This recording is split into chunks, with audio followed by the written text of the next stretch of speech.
Hello and welcome to the Time on Screen podcast. I'm Zach Kazan. I'm an editor at Worn and Wound. This is a podcast where we talk about movies and watches and the intersection between them. I'm really happy to be joined today by Blake Buettner, Worn and Wound's managing editor. Blake, welcome to Time on Screen. I'm so excited to be here. I was very bummed to miss Contact, but Speed is has a close place in my heart. Yeah, so I'm happy to be here. We're talking Speed today. Speed's a movie that's come. Sorry, did I jump on, the gun there? Maybe a little bit. I mean, we're all about jumping the gun. We're talking about Speed, right? So Speed is a very important watch movie. It's come up on the podcast a number of times previously. It's sort of like a little bit of an inside joke on the Worn and Wound podcast. Big watch movie, so we had to talk about it, and I know you're a big fan of the movie. We're also incidentally joined by producer Patrick Marlette, who I just learned has not seen Speed because you gave a plot summary of the movie that doesn't make any sense at all. So fact? Oh wow, okay. I feel like it's come up during the holidays. And wait, but it was still watched it. Accurate. Was it? For the record. It was but it was clear that it was from someone who was not conversant in Speed related. Yeah, no topics. worries. I'll have no input on this particular pod. But just so you know, Patrick, we're going to spoil Speed for you on this podcast, and listeners should be aware of that also. It's okay. I feel like I've had enough time to watch it. Yeah. But I've elected not to. So it came out in 1994. So oh, wow. I was 4 years old. Yeah. When this was out. Oh wow. Before we get too deep into the movie, this is a watch podcast. We're a watch publication, so let's do a little quick wrist check. Blake, what are you wearing on your wrist today? I'm wearing a Zen U50 today. It's a good watch. I love this watch. Yeah. And every time I go a little too long without wearing it, I gotta pull it out and throw it on. It just feels good. It holds up really well. Still love it. Oh, looks great. Thanks. I'm wearing a chronograph. Chrono just announced a new chronograph this morning as we record. They just announced a new watch, and kind of a smoky brown dial. Yeah, it has like a brown salmonish kind of dial with black subdials, and the big news is it has what looks like a pretty significantly slimmed down case. Nice. So that's kind of been like I love this watch. I love wearing it, but the case is a little bit chunky, so it looks like they made some corrections to that and slimmed it down a little bit. So welcome. All right, that's cool. Very curious to see what the response is to that and what the reactions to that. Looks great. We love Corona. Okay, so Speed, 1994. Obviously, this movie stars Keanu Reeves, Dennis Hopper, a young Sandra Bullock. Yeah. Directed by Jan de Bont. Are you familiar with the works of Jan de Bont? Slightly. It's these aren't movies that I go back to often, but obviously I'm familiar with like Total Recall and what's the other? There's another one. He didn't direct Total. He might have been the DP on Total Recall because he was a director of photography on a bunch of like 90s action movies. Just a partial list I got here: Die Hard, Hunt for Red October, Basic Instinct. He was a director of photography on. Okay. Very moody. Yeah, all of these. And he directed Twister. Twister was his big follow-up to Speed. Okay. Dutch filmmaker, kind of an action specialty. Okay.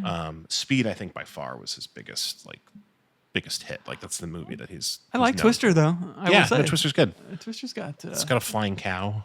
It's got a flying cow. It's got all those little like things that go up into the tornado to get the data. Why hasn't anybody done that in real life? Then we could model a tornado, right? I think we should be striving for that. Yeah, scientifically modeled tornado. So Blake, I wanted to ask, what was your first experience with Speed? Do you remember seeing this as a kid? Did you catch it in theaters, video? How'd you come across it? I did not catch it in theaters. I believe I may have been living in Japan when it came out. I was not 4. I was a bit older. I was 11 when this came out. I think this movie left an impression on me because it came out on June 10th. I believe. At least my sister, who is a little bit older than me, had a poster of this movie in her room, which features prominently young the face Reeves, of young Keanu Reeves, right?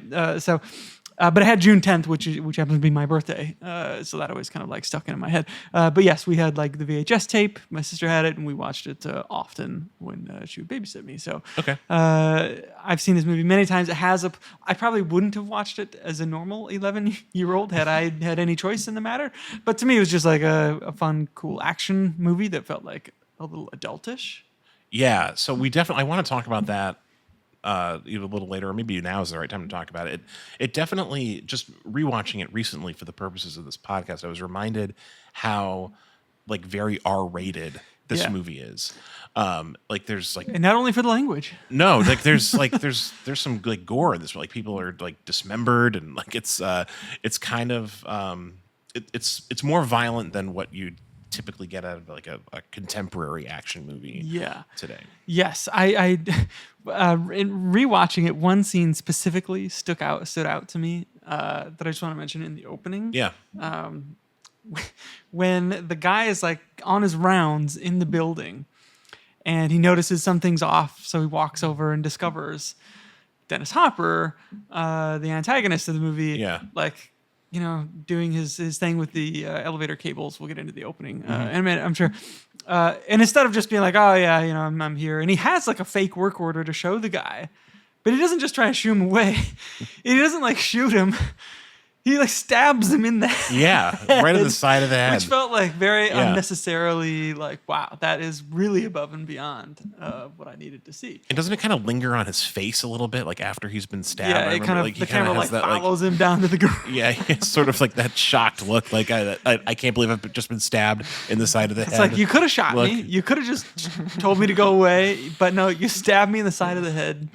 There's a particular look that this actor captured that said, I've been stabbed in the side of the head. And I'm so surprised that this happened to me. For the rest of the movie. Yeah, it really does. It really does. So, just in case folks are not familiar with the classic action film Speed, I just want to do like a real quick plot summary. This is the kind of movie that I love because the plot can be summarized in like a fragment of a sentence. There's a bomb on the bus. That's the whole movie. Sandra Bullock is driving a bus. Keanu Reeves is a super cop who has to keep the bus going above 50 miles an hour.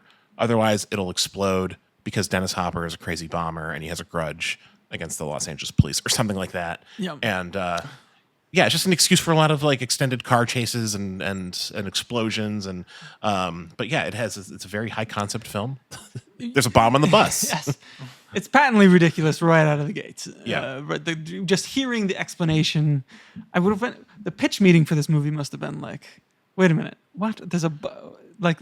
I can't imagine getting through this and thinking like, yeah, this makes sense. This works. It's very kind of like of its time, I think. I feel like this is on the one hand, it's kind of like a very typical like 90s action movie. And on the other hand, I think over time, it's sort of like reached this elevated status as like the kind of the perfect 90s action movie, just because it really is representative of a particular kind of like, you know, sort of high concept, ridiculous action. Does that imply there's like a level of silliness? I think it's extremely silly. Because when I think of 90s action movies, I think of there's like this undertone of like over the top silliness. I mean, this is it's an action movie, but it's also a love story between Sandra Bullock and Keanu Reeves, and the fact that like there's a love story in this high stress situation is absolutely absurd. Do they have a history beyond meeting on the bus? No, they meet. They meet that day. Wow. Yeah. Sorry. It's kind of a romantic comedy / violent action movie. If you romantic might be taking it a little far. It gets pretty romantic at the end there. Okay, well, it gets romantic because he calls her ma'am for like half the movie. Yeah. Yeah. So that's what a romantic does, right? Ma'am? Yeah. No, you don't call your date. You don't call a first date that. Ma'am. You don't like. No, they didn't know. They don't know each other, right? She's put in a precarious situation. I feel like it's very high stress for everybody, and he still throws out niceties like ma'am. Yeah. Yeah, but it's done in like a flirtatious kind of way. I think that there's an understanding. But he calls all the between dudes them. sirs. That's true. So he's a very. It's Keanu Reeves. Yeah, no, he's a very kind of like straight arrow sort of cop. Yeah. All right, so let's listen. If you need a plot summary for this, like a more detailed plot summary for this movie, I don't know what to tell you. Like it's high speed chases, bomb in the bus, mad bomber, America's sweetheart driving the bus. Like it's great. Like it's just go watch it. Check out the Wikipedia page if you need a quick refresher. But like you all know Speed. Even Patrick, who hasn't seen Speed, kind of knows. Yeah, he gave a semi-cogent explanation of the. Yeah, he's like, "What? There's a bus on a bomb." Yeah, I was like, there's a bus on a bomb. If it stops, it goes up. Yeah, I didn't know about the 50 miles an hour. The 50. There. Yeah, look, no, that's there are rules here. Yeah, there are rules. That's what I think he says. Too. Yeah, no, there that's are rules. That's a line from the movie. Yeah, That's cool. So let's talk about before we kind of like get into some of our favorite like moments from the movie. The watches in Speed. Why is this such a important watch movie, Blake? I think there's like a couple of right answers to this, but like what first pops into your mind when you think of this as a watch movie? So I think like obviously right off the bat there's like a prominent on-screen time like display of his watch, of his G-Shock, which is the DW5600, right? Of course, the kind of the classic kind of like square case G-Shock. Yeah, it's like the image when you say G-Shock to somebody, it's like probably the image that pops into your head. Yeah, it's that, and there's an element in all of the shenanigans that Dennis Hopper is trying to pull. There's like an element of time. There's like demands being made that have to be met by a certain amount of time. The bus is here at this time, or it's like leaving for. So there's always kind of like an undertone of how are they doing on time in the movie, and that's just like from the protagonists like angles that are trying to like solve this. Switching over to the other side, Dennis Hopper like goes out of his way to talk about the watch that they got for his service and the thing, but he does that because Harry and Jack are talking about it in the opening elevator scene, right? He's like hearing them talk about, you get like a gold watch when you retire or something like that. You get a cheap gold watch, yeah. So a cheap gold watch. Yeah, which is we need to talk about like the implications of that and what that even means, a cheap gold watch. But. And that is something that like follows through the movie. That's like part of the plot device. I agree. Like when I think of like the watches in this movie, there's a couple of like notable watches in this movie. Like the first thing that jumps to mind is that kind of iconic shot of Keanu looking at his G-Shock and noting the time, and then he like it's early in the movie. He's talking to Dennis Hopper on the phone, and he's kind of like getting a sense of what the hostage situation on the bus is going to be. Notes the time, runs away. There's that's kind of like the beginning of the chase. And it's a great shot of the watch. Iconic shot. It's a great shot. Yeah, no, it's really good. It's like, it's like you see that it is actually a G-Shock. Like it's clear as day. Mm-hmm. Probably product placement. I would imagine. I'd be curious because it's like it's so prominent and it kind of lingers on that shot. But he wears it throughout the movie. Yeah. It's a completely appropriate watch. For I think a police officer in that era to be wearing, and it's still an appropriate watch for a police officer to wear. But the actual bomb on the bus that's driving the action is using a timing device that is the aforementioned cheap gold watch. So like a watch really does have like a prominent role in the plotting of this movie in a way that is kind of uncommon, and I think that kind of like makes it like a pretty legitimate watch movie. And it's referred to kind of periodically throughout the movie, and as Jeff Daniels' character is trying to kind of like piece together who the guy is or whatever, that like comes into the discussion like a few times. Can I just like when I noticed the watch, like it's like first I'll say I really like the like bomb prop things that they used in this movie. They're all like chunky mechanical bits like all put together. Very cool stuff. And you kind of like when you watch this movie as a kid, as we both did, you kind of grow up thinking that's what a bomb must look like. Yes. It's like if all you've seen are like cartoon movies with bombs and you had to recreate it in real life, you'd come up with these things. But they're awesome. They look great on screen. I think like all of like the thing he's holding at the end, like it's all I'm here for that. The production design in general for this movie is great. Like I think the bus looks great. Yes, there are like all the cars that you see in the movie are like really well. Like everything is like perfectly of its era in the early '90s. I noticed that a few times about the cars.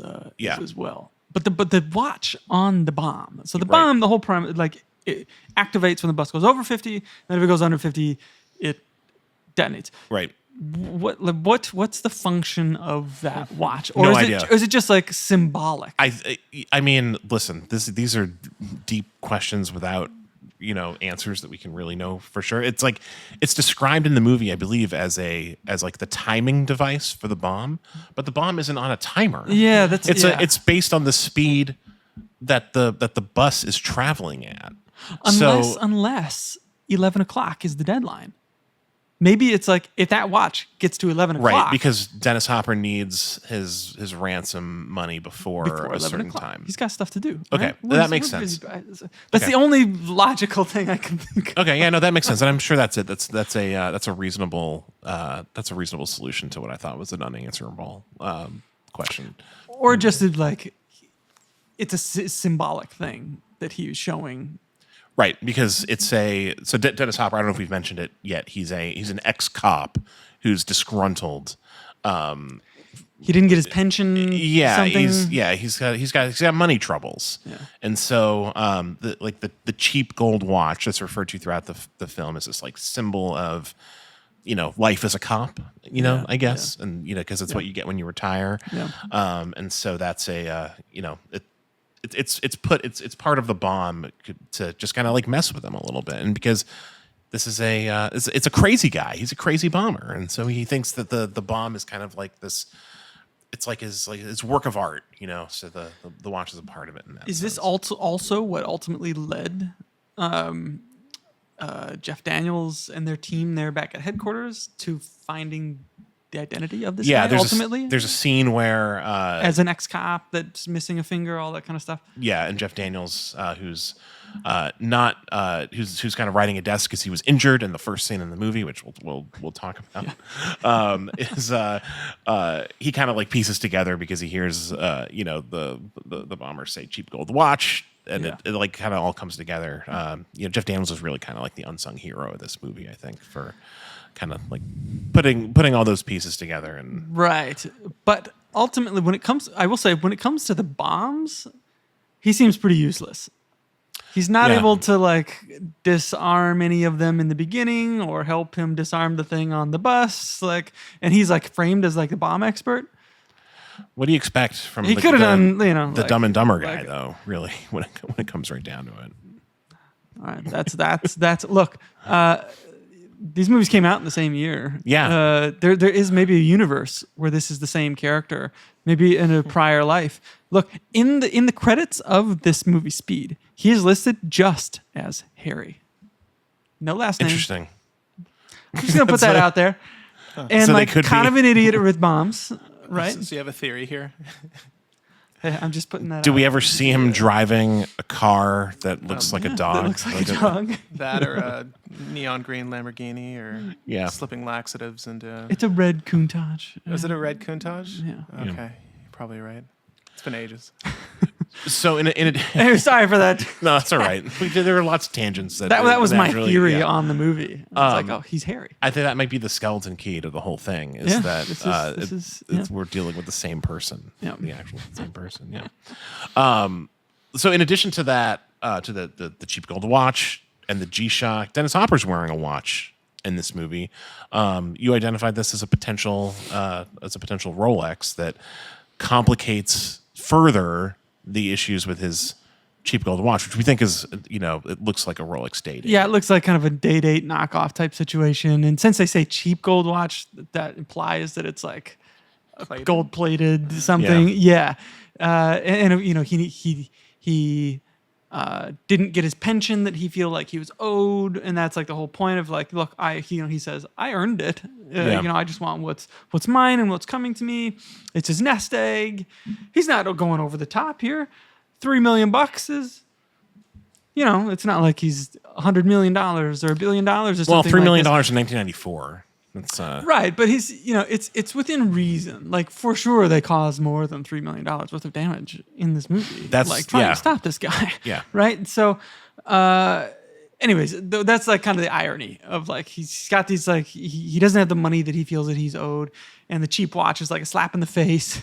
And then towards the end of the movie, you see him wearing a Rolex watch, an actual Rolex watch, a steel Rolex watch, 16710, I believe, because you can kind of see like the red on the bottom. You can see the stamp clasp. So, maybe his dad gave that to him or something. But that would be like the correct, about of that era to be like a new GMT. So, it's good that he didn't use the real GMT as a timing device on the bomb. That would be it'd be less meaningful. And less symbolic. Yes, definitely. Yeah. So I guess we can assume that look, he's a bad guy. Maybe he stole it. That's true. Also, although I mean, he's not a thief. He's a bomber, and he's a very principled. He's principled. He's only taking what is his. Yeah. He establishes rules. Yep. Could have took it from evidence. Right? You said he was ex-cop. I guess. Then you're implying he's a dirty cop. Maybe that's why he didn't get his pension. Because he was discovered to have been stealing from the evidence locker, and then there. So here's an idea. This is a free pitch to anyone, to any movie producer out there, but a prequel to Speed about Dennis Hopper's life before. I mean, why did he not get his pension? What happened to him? How did he learn to be a bad bomber? Did it happen on the job? I want to know more about his. He lost his thumb. Life. Yeah, which is never really explained. No. He's missing a thumb. He's missing a thumb, of by course. the way. Yeah. His watch always falls off. Yeah. Well, it's like here. So they still have the prosthetic or whatever. It looks like good. Like I didn't. Yeah, it's disconcerting. Like it made me want to kind of like turn away whenever I. Yeah, it's kind of. I guess they probably like had his thumb like this and put a thing over. Yeah. Like it looks legit. Yeah. So. Okay, so there's a lot of this is a real watch movie. Like there's a lot of like legit watch spotting in this movie. We've done a couple of these podcasts now where the watches are sort of like tangential. We really have to kind of like work to get the watches like into the conversation. But this movie, like as a watch lover, if you are interested in kind of just like looking at watches in movies, which we do, that like this is a classic in that realm. And Sandra Bullock. Checks her watch often, and she wears it on the underside of her wrist because she's often like seen doing. Do you have a sense of what kind of watch she's wearing? I didn't get a sense of it. There's a brief moment towards the end where I feel like you kind of see it. Yeah. Where it looks like a Michelle something, or I like some generic. Kind of tough to spot though. Yeah. All right, so let's talk about some of the key scenes in this movie. It's basically a series of set pieces, as a lot of these action movies tend to be, just kind of like one big set piece, strung into the next one with a little bit of breathing room in between. Yesterday, before recording, we kind of talking about this podcast. I brought up the elevator opener and how when I was rewatching this movie, I had forgotten that scene even existed, and you, I think, were struggling to remember it. Yes, also, but it's a really great opening sequence. Yeah, it is. I enjoyed it when I rewatched it last night. The opening credit crawl is long. It's like all 40 floors of that building. Yep. Slowly scrolling through the screen. And you also get a good sense of the movie's score, which is kind of iconic which too. Is like great it just score, by the way. Yeah, I really enjoyed the score. And as soon as that started playing, like the whole movie started rushing back into my head. How they put the name of the movie Speed on there kind of felt like a Western style. That was a little strange. But anyways, the whole elevator scene was very captivating. You're quickly kind of like on the edge of your seat, like right off the bat. I have some questions about the actual like the elevator situation in this building. It seems like there are three different sets of elevators. There's the freight elevator, and then they refer to an express elevator, and just like the regular elevator, I assume, which is not express. I'm not familiar with do we still have express elevators and big? I feel like this is. I'm just ignorant to when this. We go to the Empire State Building, for instance, you have to go to like a certain bank to go to a certain level, like collection of floors. Yeah. That's like the closest thing that comes to my like. Okay, you're not gonna like get on an elevator and get stuck with 18 other people stopping at all these floors on your way up. Yeah. Like if you're going to floors like 58 through 61 or something, it's that bank of elevators. So everyone, I don't know. Okay, it just seems like a very complicated elevator situation layout in what is like a kind of a nondescript office building. And there's only 42 floors. Yeah. There. So it's not like it's big, but not like the Empire enormous. State Building like type thing. And I like that. And they didn't get into the express elevator because the guy hits the button for level. You see like a bank. They mentioned of that they buttons. evacuated the express elevator or something. Oh, so this is the regular elevator. I think so. On. Yeah. Okay. And then the guy gives them shit for pressing the button. Yeah. There's a few moments of this movie with inexplicably people giving each other shit. Keanu Reeves calls the guy Gigantor. Yeah. It's why do you? But he calls everybody else sir and ma'am. What is that about? Yeah, it's kind of strange. I mean, I think you can chalk it up to the high stress job of saving people from a from a bomb laden elevator. Probably. It just felt unnecessary. Why do you gotta call a guy the name that name? Yeah. And then as soon as Keanu Reeves got off the bus, that same guy is oh, that guy's off somewhere. Yeah. What?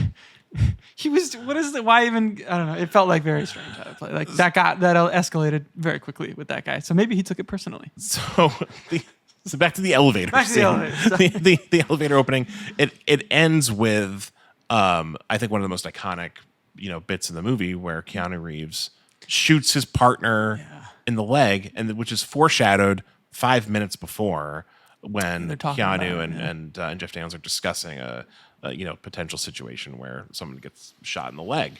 So, well, it brings up the whole pop quiz thing. Pop quiz hotshot, yeah. Because that's how it begins, right? They're hanging on the wires, and Jeff Daniels is pop quiz, and then presents a situation, and that keeps kind of recurring throughout the movie, and that's another thing that Dennis Hopper keeps picking up on as well. Yeah.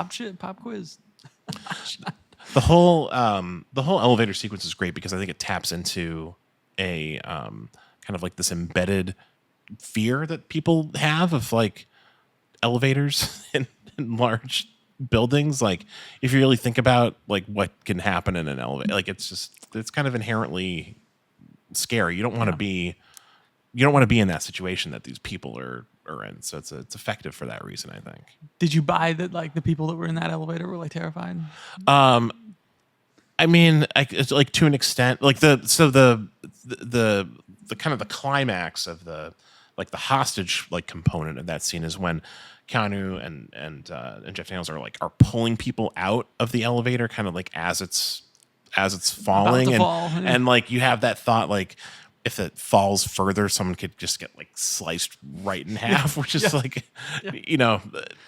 think that probably is not very realistic. I don't think that the rescue operation would allow people to pull people out of an elevator in that way because of the obvious risks of just slicing a body in half if the elevator falls. Yeah. But they seemed pretty scared during that scene, especially the one woman who is reluctant to get off the elevator. Yeah. She's very terrified. Nah. But then Keanu Reeves calmly gets her to there's another bit of, and maybe you can correct me if I'm wrong here, a bit of foreshadowing in the elevator scene when he blows the bottom brake, but unbeknownst to him, they've hooked the wire to it from the rooftop. And then that blows a hole in a corner of the bottom of the elevator that a woman almost falls through. Right, and then there's a scene that kind of mirrors that on the bus later on. Except, a woman falls through. Actually falls through the bus, and we're laughing. It's very sad. This woman, Patrick. I don't know if you're familiar with this scene. Also, it's a famous actress. Is it a named actress? It's not a name. It's a face that you'd probably recognize. So the bus is filled. The hostages on the bus are all character actors who you'd recognize from a million things. Right. Yeah. But they're not. They don't have famous names that you could necessarily. I mean, one more than the other. One more than the others. From it's Cameron from Ferris Bueller's Day Off, and from Succession, and he's in the Succession. Yeah. So he kind of plays the same character in all three of these. He's got the same tendencies. Yeah, so he has a type. Part of your joined universe. Aloofness theory. About him that is just kind of. Imagine if that character is the same guy from Ferris Bueller, who's maybe just out in LA for vacation, and he has this terrible experience. Yeah. He just keeps having bad distress, leisure experiences with his idiot friend, and then on vacation he gets and he wrecked his dad's car, so he had to take the bus. Right? Yeah, he wasn't allowed to get his own car. Yeah, exactly. And he goes back to the airport and he says, "I was just here." and it's a frustrating. I've already seen the airport. Frustrating experience. Yeah. He's also wearing like a calculator watch or something, like a Casio. Yes, yeah, he's wearing what appears to be a Casio calculator watch, which is also very, very 90s. Part of the G-Shock deal, maybe. Maybe. Potentially. Because he starts flirting with Sandra Bullock's character, and that's you get kind of a good look at. Yep. I mean, that's a very distinctive watch. Like you spot a calculator watch when someone's wearing it, I think. And then she pulls the gum out of her mouth, and she's like, "Oh, yeah, gum on my seat, gum." And then she like says it again and puts it in his face. I think that was like one of my sister's favorite lines. Yeah, the way she says gum is like very, very strange. It's a future Academy Award winning actress. Yeah, kind of like honing her. It worked though. She got away from Creeper. Another so kind of like the next big like set piece scene I would think is when Keanu is like chasing down the bus and actually like boards the bus for the first time. That whole sequence where he essentially steals a car, but the guy's still in the car. It's a black Jaguar, and he's having to like to chase the bus down the highway. Yeah.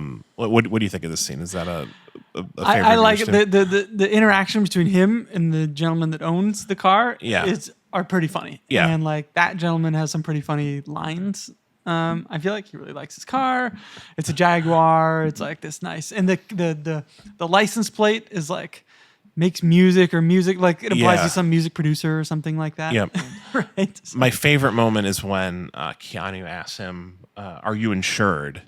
And the guy says yes, and then that leads to him pulling forward from the bus and then like slamming on the brakes so that the bus takes the door clean off the car. So that Keanu can then more easily board the bus. It's just like, something they teach you in the police academy, I'm guessing. Yeah, it's one of those things. Yeah, it's just a thing that you might have to do. Like stand in front of a car with your badge, take it over, like I'm stealing the car, all that kind of stuff, chase down bad guys. And, he let the guy go with him on this chase?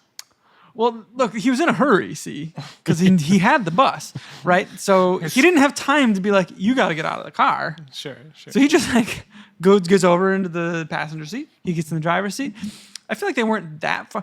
Like the bus just drove past, and then they're like speeding down the highway for a while to catch the bus. They cover a lot of ground. To catch the bus. Yeah, this movie really highlights the sprawl of Los Angeles because there's just like, there's just a ton of driving at high speeds across these highways. Yeah. And you get a sense for how enormous the cityscape really is. Yeah, and the fact that there's just like a whole highway not in use because it's under construction. So that, which is another theme of the movie. That doesn't really make a whole lot of sense to me. That the entire highway is not in use. Hundreds of miles. I think that's a logic hole in the movie that like doesn't really make a whole lot of sense. And they just tell him, when he's on the bus, they're just like, get off here. We're not using this highway, which would take you onto a highway that nobody's using. Yeah. So kind of unusual. The other like really important scene that I kind of noted here is the big finale on the subway. Yeah.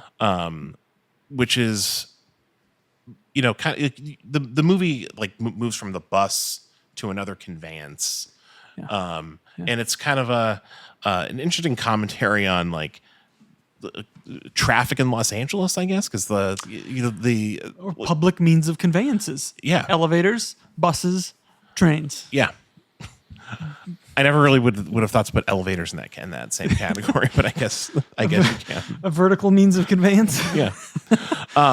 The subway finale is fun though because it's like this abandoned subway line, and it juxtaposes nicely with the congested highways that you see, because nobody uses public transit in LA. Right. I think that's the joke that they're making. There's like one couple on the subway car. Yeah. And then the guy has to basically tell them to leave because they're just sitting there. But he gets on with like a machine gun. Yeah. A woman with bombs on her. What other scenes stood out to you when you rewatched this? The most iconic scene, where the bus jumps over a gap in the highway. Yeah. Like, this is the most pretty, like, obscene move, like suspension of belief that you have to, like, there's a massive gap in the highway. So you're saying that couldn't have actually happened? And he's like, oh, just floor it. And the bus, like, goes barely to 70 miles an hour. I'm sure somebody on the internet has, like, done the math around this of what, like, the angle would have needed to have been. It's a physics problem. You could probably figure it out, yeah. Yeah, and of course, like, this is just like a straight overpass with this massive gap that they jump over. There's no ramp. There's no nothing. No. But I mean, when you see it start to go over the thing, it launches just over the whole thing. That's the opposite of what would happen. They would have nosed it. Yeah, they would have just straight to the. No matter how fast they were going, the bomb wouldn't have even mattered. Yeah. At that point, they would have been toast no matter what. But after they land on the other side, there's the fellow on the bus with, like, the longer hair, who, like, puts his arm up. He's like, yes, this is crazy. And I feel like he is all of us watching the movie. Yeah. Or the director or something. It's perfectly timed. The movie really does defy the laws of physics multiple times. That's the obvious one with the bus jumping. Isn't that like the highway. poster of the movie? It's like Keanu's face literally, and, like, the bus, like, jumping off. Literally the poster. There's also a very kind of stressful scene kind of relatively early on in the movie where Sandra Bullock has to make what is essentially a 90-degree turn at over 50 miles an hour on the bus. And, I think Keanu even realizes that, like, this is impossible. And he asks people to get on the opposite side of the bus to counteract the weight. But you can even see in the action scene itself, like, this bus is not moving at 50 miles an hour. Yeah, there are quite a few action scenes that they show the bus externally that it's clearly going, like, 15 miles an hour, maybe. Yeah.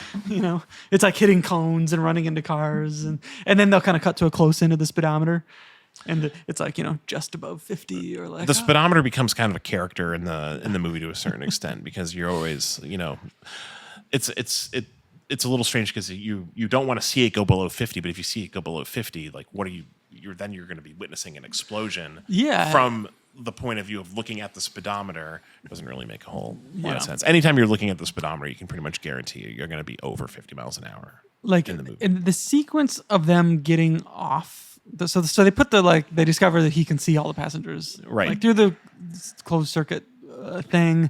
They have the newsman record it for some reason and broadcast it back, right? So they all are able to get off the thing, and then Keanu and Sandra get on the, I don't even, like, a piece of the floor of the bus or something. Yeah, they have to evacuate through the like a utility kind of, like, exit on the floor of the bus. That it becomes like a little sled that they have to they're at the airport at this point, and they are essentially like sliding down a runway. So that was wild. Yeah. And then you have basically this uncontrollable bomb in an airport, like, going towards a plane. Like, it just happens to hit a freight train, and then the whole thing blows up. A freight plane. Freight plane. So, and that's the so that's if that had been like a 737 full of people. Also, I mean, certainly, like, that would have been they should have thought of that, maybe. I would imagine. So let's suspend all disbelief.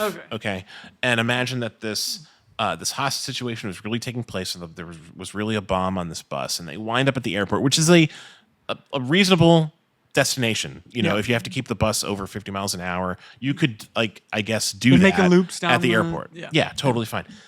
The entire airport would be evacuated. There would not be a plane of any type, passenger, freight, or otherwise, taxiing down for takeoff at this airport where there's a bus with an enormous bomb on it. They've established it's a large bomb by this point. Yes, definitely. So okay, so maybe all the passenger stuff has been suspended, and it was just like this one freighter with still have pilots on it and shit, right? Like, people. Yeah, well, that's what I'm saying. I think people died in that explosion. Oh, yeah, people died. I think that you would. Well, that's what I'm saying. I think that if speed were real, which is a stupid thing to say, I think, like, not only would there not be a pilot operating that plane, but the pilot would be like no one would be anywhere near that bus. Near the thing. Yes, but you still left with where's it gonna go?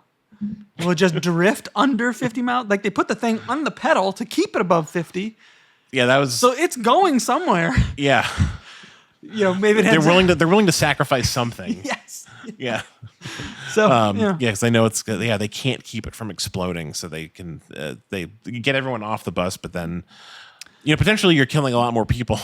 Yeah, potentially, and then he would have felt really stupid. Yeah, like oh shit, I just killed like 300 people on that plane. Right. Yeah. Any other significant areas where you had to suspend disbelief in this movie? I already kind of talked about the idea of Keanu Reeves and Sandra Bullock falling in love in this situation. That seems completely absurd. But they acknowledge it at the very end. Because he's like, studies have shown that relationships that start under high stress situations don't last, and then she says, "Oh, we'll have to base it on something else." They confront it. They acknowledge it. I guess it's improbable.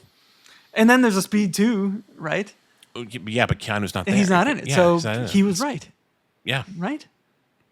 I guess so. That relationship didn't last. Which I guess means the other thing didn't hold it up either. It's a shame. Sandra Bullock in Speed 2. Sandra Bullock is in Speed 2. Sandra Bullock is the star of Speed 2, and Jason Patric kind of plays the the Keanu Reeves role. She's still a bus operator? No, Speed 2 takes place on a boat. Get ready for it. It's called Speed 2 Cruise Control. They're on a cruise. So it's been a long time since I've seen Speed 2, but I think that if I remember correctly, the premise is Sandra Bullock just needs a vacation. Obviously. I think this is right after the events. Yeah. Or maybe it's like a vacation following her breakup with the Keanu Reeves. With Keanu Reeves. Yeah, with Jack. That could be it. But she's very excited to be on this boat, and then there's I guess another bomber on the boat. I need to rewatch Speed 2, I guess. In this universe, bombers are a thing. Right? Yeah. And Dennis Hopper has this whole dialogue about the purpose of a bomb. And he tries to get deep, and he looks at Jack, he's like, "What's your purpose?" Kind of a thing, comparing, a bomb has to explode. Yeah. His dialogue there didn't make a whole, and I love Dennis Hopper, of course. He's great in this movie. He's he perfectly goes all cast. in on it. And at the end, when she's in the bomb vest, he doesn't know it. He hops down the hole underneath the garbage can, and he's like, "Pop quiz, asshole!" And then he goes on insulting and all this, and it's clearly her silhouette that's standing. Then she turns around. He must have felt pretty bad about calling her all those names, and you can see it in his face. He feels bad about it. Pointing the gun at her. Well, that's what cops. That's what he does. That's what he's gonna. He's not just gonna. He's not like, "Oh crap," he's like. Yeah. He's still, if you can't see me, I'm doing the holding the gun pose. He is in fact holding the gun pose. But anyways, I will say just stepping back to the Keanu Reeves thing, I like short hair Keanu Reeves. I think it looks good. He pulls it off well. It's an iconic and he's look. Pretty buff in this movie. Yeah, no, he's totally believable as this kind of this super cop type character. And the other thing I wanted to talk about, in relation to this movie and Keanu Reeves is just kind of how it's set up Keanu Reeves really for the rest of his career. This kind of made him, he was a star before this, but this makes him a legitimate action star. This is pre-Point Break? This was after Point Break. Was it? Okay. But it was, I believe it was after Point Break. Okay. But this kind of cements that action star. This is a kind of commercially viable action star. I think so. Yeah, I think so.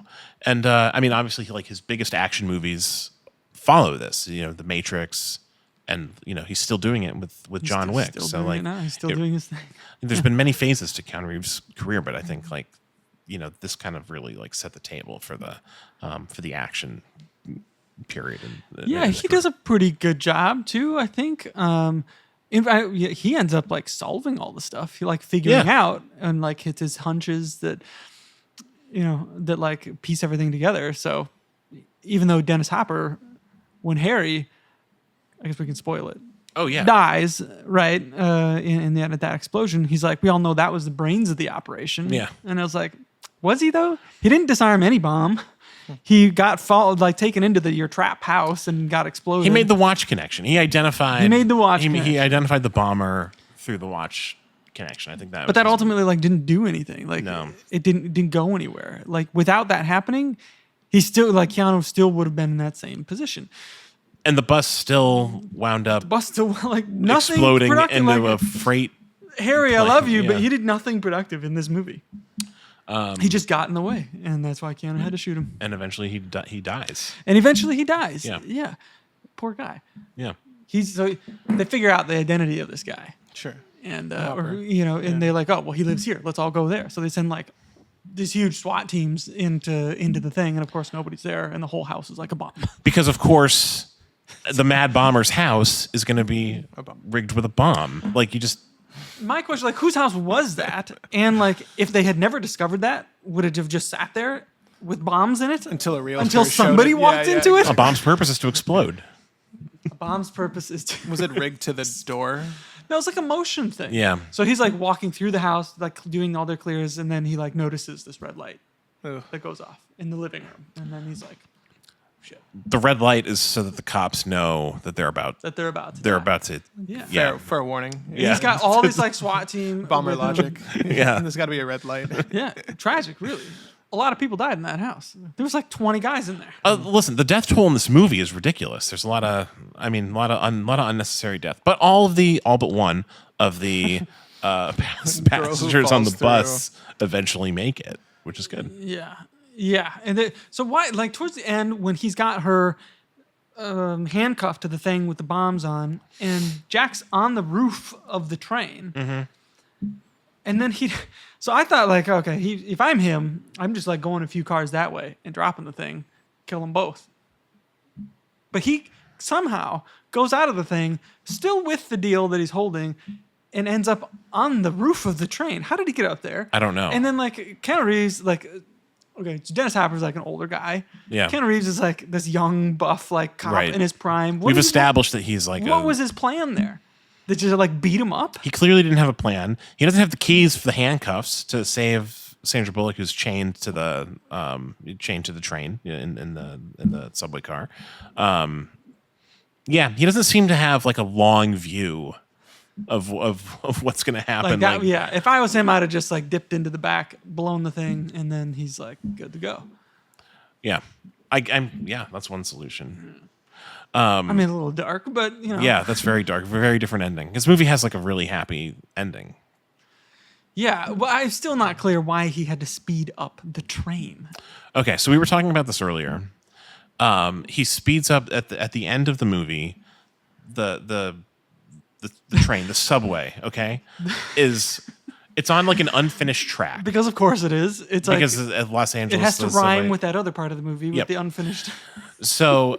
It's going to go around a corner, and I think you get a view on. Is it in the train, in the the cockpit of the train? He sees a map. Is that what happens? And it's a dotted line. Very helpful to have that on the train. It's going to go around a corner, but there's it's going to the track stops. It would mean certain death. That's the implication is that you or I would have died on there. I would have died well before we got to the train. Keanu Reeves determines that the only way to save them at that point is to jump the track by speeding up the train, so that jump the train off the track. Yes, exactly. Jump the train off the track, because then the train stops if it's on the track. If it's on the track, it keeps going, and they crash and die. If they get off the track, the train crashes, but it stops, and they have a chance. That's the Okay. But Dennis Hopper shot the guy operating the train. What was his plan? I don't know. Even if they hadn't done that, they still would have been in this precarious situation. Well, I think Dennis Hopper. I think Dennis Hopper at this point is ready. I think he's ready to die. I think he's ready to. I think he should have just dropped the thing when all three of them were right there. Yeah. Especially when he finds out the money's not really the money. But then you don't get that disturbing end scene. Of him dying? Yeah.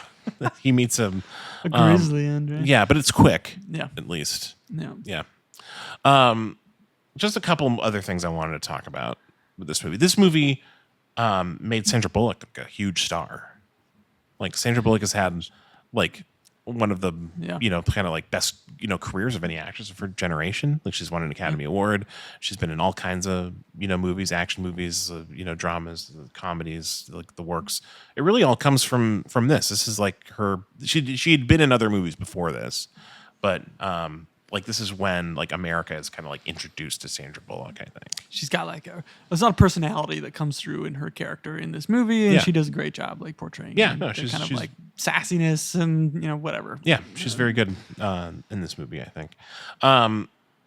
Lastly, as 90s action movies go, I think this is sort of like a pinnacle. I think you'd probably agree. Like it's like one of the better 90s action movies. What other movies of this from this era would you recommend if people are into Speed and want something with like a similar flavor? Oh wow, a similar flavor to Speed that's not like Speed 2, obviously. Speed 2 is, I would argue, not a similar flavor. Okay. But like what other? I mean, there's so many great 90s action movies. Like what else from this era is kind of like maybe like Home Alone 2. Yeah, that's a good one. And a Last Action Hero. Yeah, Last Action Hero is up there. That's another one. We need to do that one on this podcast at some point. Patrick, I know you're into Last Action. Oh yeah. Yeah. But I mean, I like the kind of like thrillerness, like the original Mission Impossible to me is still like the Brian De Palma laps. Like that's like tense, like thriller action, like all this kind of stuff. It's awesome. Yeah, still holds up too. I like that one. Yeah, still holds up. The second one, was it the one with John Woo directed? The second one is the John Woo film. The doves, the long hair. I'm a defender of the John Woo Mission Impossible. My fiance loves that one. Yeah, but that brings up another like whole Face Off, Con Air. Those are both John Woo movies. Maybe not Con Air. Face Off is John Woo. Con Air is not. Okay, those are also. Yeah, no, those are. I mean, those would. I mean, Face Off is high on my list of any. Just in general, I love Face Off. It's one of my favorite movies, but certainly it's up there with Speed in terms of like the best 90s action movies. I think that would be like my recommendation if you want like the kind of 90s action movie that like that they don't really make anymore. That's violent. It has like a big star behind it. I think Speed is great. Face Off is another one. Terminator 2, I think, is kind of a. It's okay. Yeah, it's you're not a fan of Terminator 2? Yeah. No, I like the Terminator. Sarah Connor is so much cooler in Terminator 2. She's not, the damsel in Terminator distress. 2 is a masterpiece. Yeah. It's absolutely great. Okay, well that's Speed, folks. Speed is one of the great watch spotting movies that we've come across, I think. Surprisingly so. And it's just like a super fun like action movie. Patrick, you should see it. You really should. Mildly tempted after hearing about it. I like Hopper a lot. Ever since Super Mario Brothers. So but look, he had a string of like great villain roles in the 90s. Waterworld, I don't remember when that came out compared to this, but I remember playing the game. I never played Waterworld or watched Waterworld. I mean, Hopper's like just an icon. I mean, the Blue Velvet, and I mean, he's great. One of like 90s villain, like in unexpected roles. Yeah, Mario Brothers. Yeah, like that's where your head went. I was obsessed with that movie growing up. I knew it was bad, even watching it, but that was one of the ones I watched on repeat. I don't think that's one we'll be doing on the podcast. No, you don't need to. You don't need to. I feel bad for those actors. I know it was a horrible time. All right, everyone. Well, thanks for listening to our discussion on Speed, the 1994 classic with Keanu Reeves, and we'll be back soon with another edition of Time on Screen. And thank you, Blake, for joining me. My total pleasure. Yeah.